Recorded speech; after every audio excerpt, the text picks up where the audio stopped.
नमस्कार दोस्तों, आज हम आपको सुनाने जा रहे हैं मुंशी प्रेमचंद की एक और सुंदर लेखनी ठाकुर का कुआं।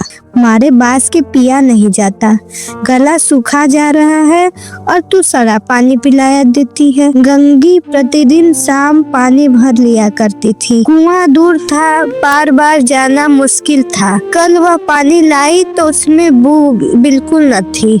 आज पानी में बदबू कैसी। लोटा नाक से लगाया तो सचमुच बदबू थी।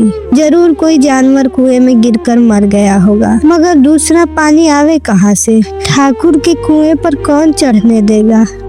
दूर से लोग डांट बताएंगे, साहू का कुआं गांव से उस सिरे पर है, परंतु वहाँ भी कौन पानी भरने देगा। कोई तीसरा कुआं में है ही नहीं। जोखू कई दिन से बीमार है। कुछ देर तक तो प्यासे रोके चुप पड़ा रहा, फिर बोला, अब तो मारे प्यास के रहा नहीं जाता, ला थोड़ा पानी नाक बंद करके पी लूं। गंगी ने पानी न दिया। खराब पानी से बीमारी बढ़ जाएगी, इतना जानती थी, परंतु यह न जानती थी कि पानी को उबाल देने से उसकी खराबी जाती रहती है। बोली, यह पानी कैसे पियोगे, न जाने कौन जानवर मरा है। कुएं से मैं दूसरा पानी लाए देती हूँ। जोखू ने आश्चर्य से उसकी ओर देखा। पानी कहाँ से लाएंगे। ठाकुर और साहू के दो कुएं तो हैं, क्या एक लोटा पानी न भरने देंगे। हाथ पांव तोड़वाएगी का, और कुछ न होगा। बैठ चुपके से, ब्रह्म देवता आशीर्वाद देंगे, ठाकुर लाठी मारेंगे, साहू जी एक पंच लेंगे।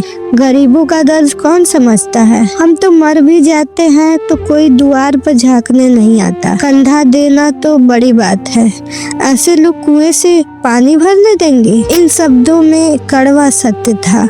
गंगी क्या जवाब देती, किंतु उसने वह बदबूदार पानी पीने को न दिया। रात को 9 बजे थके मादे मजदूर तो सो चुके थे। ठाकुर के दरवाजे पर 10-5 बेफिक्रे जमा थे। मैदानी बहादुरी का तो अब न जमाना रहा, न मौका। कानूनी बहादुरों की बातें हो रही थी। कितनी होशियारी से ठाकुर ने थानेदार को एक खास मुकदमे में रिश्वत दी और साफ निकल गए।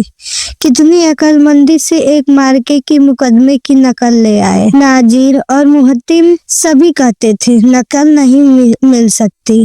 कोई 50 मांगता, कोई 100। यहाँ बेपैसे कौड़ी नकद उड़ा दी। काम करने ढंग चाहिए।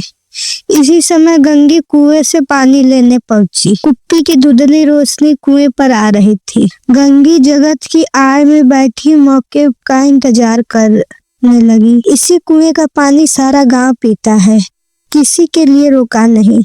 सिर्फ ये बदनसीब नहीं भर सकते। गंगी का विद्रोही दिल रिवाजी पाबंदियों और मजबूरियों पर चोट करने लगा। हम क्यों नीच हैं और ये लोग क्यों ऊंच। इसलिए कि ये लोग गले में टांगा डाल लेते हैं।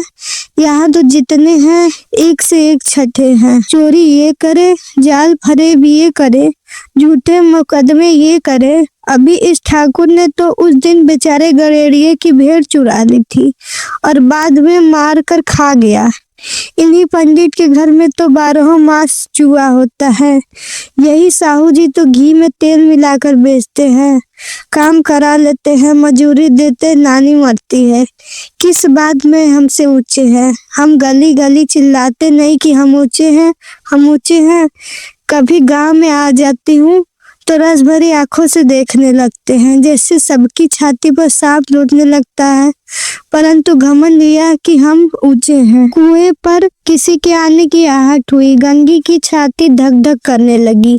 कहीं देख ले तो गजब हो जाए, एक लात भी तो नीचे न पड़े। उसने घड़ा और रस्सी उठा ली और झुककर चलती हुई एक वृक्ष के अंधेरे साए में जा खड़ी हुई। कब इन लोगों को दया आती है किसी पर। बेचारे मंगू को इतना मारा कि महीनों लहू थूकता रहा, इसलिए तो उसने बेगार न दी। इस पर ये लोग ऊंचे बनते हैं। कुएं पर स्त्रियां पानी भरने आई थी। इनमें बात हो रही थी। खाना खाने चले, और हुक्म हुआ कि ताजा पानी भर लाओ। घर के लिए पैसे नहीं हैं। हम लोगों को आराम से बैठे देखकर जैसे मर्दों को जलन होती है। हाँ, यह तो न हुआ कि कलसिया उठाकर भर लाते, बस हुक्म चला दिया कि ताजा पानी लाओ, जैसे हम कोई लौंडिया हो। लौंडिया नहीं तो और क्या तुम। रोटी कपड़ा न पाती 10-5 रुपए भी छीन झपट कर ले ही लेती हो। और लौंडिया कैसी होती है? मत लजाओ दीदी, छिन भर आराम करने के जी तरस न जाता है। इतना काम किसी दूसरे के घर कर देती तो इससे कहीं आराम से रहती। ऊपर से वह एहसान मानता। यहाँ काम करते करते मर जाओ, पर किसी का मुंह ही सीधा नहीं होता।